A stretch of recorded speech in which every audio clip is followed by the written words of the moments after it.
It's a very cold evening out here. Not just cold, but it's beginning to get misty and perhaps foggy. I'm told there's a cold wave sweeping the northern part of the country. So those of you who are living in the northern part of this country must be aware of the fact that, not just aware of the fact, you must be experiencing a lot of cold and must have already decided or been tempted to get into bed, into a warm, cozy bed. Anyway, with the fog preventing us from moving out late in the night or early in the evening or early in the morning, we have to live with this fog. And since we are talking about the fog, let me tell you that I am here to read just a few stanzas from Santosh Bakaya's latest book, The Fog. And The Fog, of course, is a narrative poem. And along with it, it's also a liquid ditty floats. Two narrative poems in one book. The Fog is the longer one. And I have decided to narrate a few, or should I say recite, a few stanzas from The Fog. So let me start.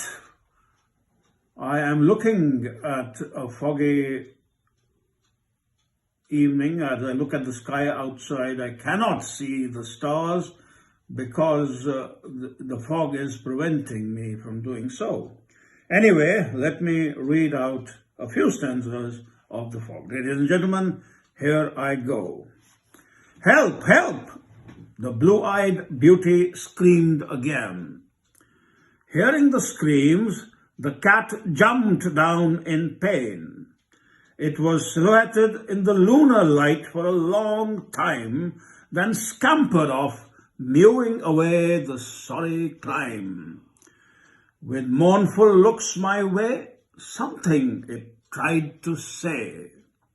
I could simply not understand what it tried to convey. I stared on and on till her tail became just a speck, screaming loudly when a mosquito bit me on the neck. On the vines, in tiny clusters, hung luscious grapes. Men moved around wearing weird hoods and capes. With predatory madness, their eyes sparkled and shone.